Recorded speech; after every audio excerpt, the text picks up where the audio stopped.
What's going on, it's Suk and I'm back with a brand new video on SuperDuprTech, and in today's video I'll be showing you the results that I got when running a number of different benchmarking tests on the brand new 13-inch M2 powered iPad Air.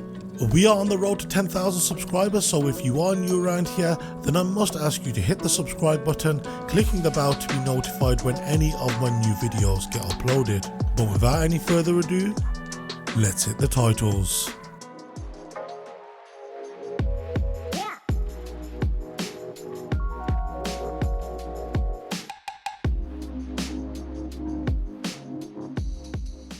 So first things first, if you are curious as to how the 11-inch iPad Air performed, then I will leave that video linked down below in this video's description. But in terms of how the 13-inch iPad Air performed, I started off in typical fashion by running Geekbench 6. Now when running the CPU test through this application, I got a single core score of 2,622 with a multi-core score of 10,092. Once again, using Geekbench 6, I ran their metal compute test, and when running this test I got a score of 42,060. The next testing application which I ran on this iPad Air once again come from Geekbench, but it's this time designed to test the machine learning capabilities of the M2 found in this 13-inch iPad Air. So when running this test I got a CPU score of 3,478, and when it comes to testing the GPU I got a score of 4,643. And when it comes to testing the neural engine I got a Core ML score of 6,957. The next benchmarking application which I ran on this iPad Air was GFX Bench Metal. Now GFX Bench runs a number of different tests which vary from both higher and lower levels of intensity, ran both on and off screen. Now in the interest of saving some time, I have calculated the average for each of these categories, but as always I will show you each individual result.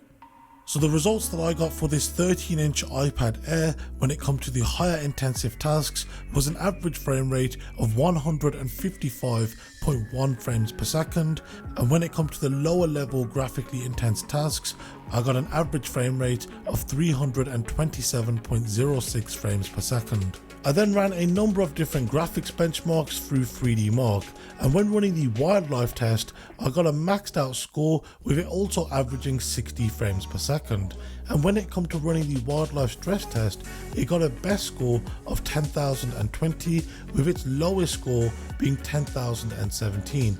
So you can see that the 13-inch chassis of this iPad Air is doing a fairly decent job of keeping the M2 chip cool.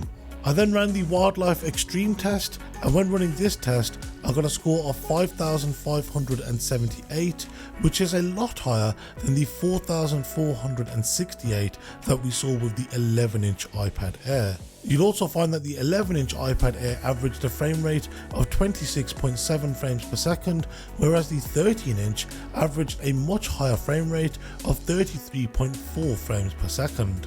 I also ran the wildlife extreme stress test, and when running this test the highest score that this 13-inch iPad Air scored was 5,321, whereas its lowest was 4,174. The interesting thing to note is the 13-inch iPad Air with the exact same M2 chip managed to score almost 20% higher, and this is strictly down to the fact that this iPad Air is slightly larger. So if you are looking to purchase an iPad and you're looking to mainly play a handful of games on it, then sure, I wouldn't probably suggest going for the 11-inch model, especially if the games you're looking to play are much more graphically rich. I then ran the Solar Bay test and got a score of 6,847 with an average frame rate of 26 frames per second, which is much higher than the 19.5 frames per second we saw with the 11-inch model.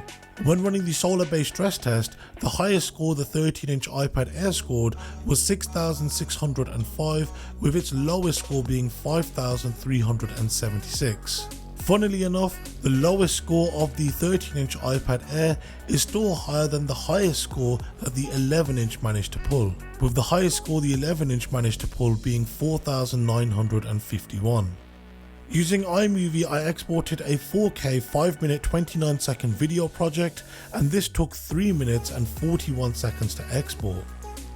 I also use Final Cut Pro to export the same 5-minute 29-second video file to H.264 at both Full HD and 4K, and when exporting as a Full HD project it took 56 seconds to export, whereas it took 2 minutes and 54 seconds to export when exporting as a 4K project.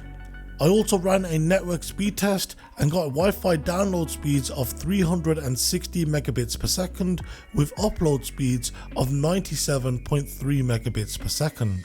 I then ran the Jazz disk speed test, and when running this test I get sequential write speeds of 932.6 megabytes per second with sequential read speeds of 1615.14 megabytes per second. I also got random write speeds of 22.57 megabytes per second, and I also got random read speeds of 47.06 megabytes per second. I then ran the Affinity Photo benchmark, and when running this test I got a vector multi-CPU score of 2658, and I also got a raster multi-CPU score of 730, which gives us a combined multi-CPU score of 720. I then ran the Antutu graphics benchmark, and when running this specific test I got a score of 1,818,149.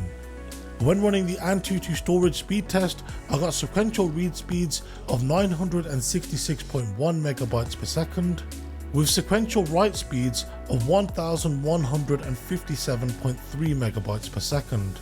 I also got random read speeds of 166.1 megabytes per second with random write speeds of 46.4 megabytes per second. I then ran the Antutu HTML browser benchmark, and when running this test I got a score of 78,245. So be sure to subscribe, as I am going to be uploading a number of different videos comparing the cameras on these iPads, along with comparing the performance of these iPad Airs to the brand new iPad Pros and the previous iPad Air models. So if you are new around here, then be sure to subscribe, smacking that bell to be notified when those videos go live. If there is any questions that you have, then be sure to hit me up over on my social media. I'll leave that link down below in this video's description. Once again, thank you very much for watching, and I'll see you next time.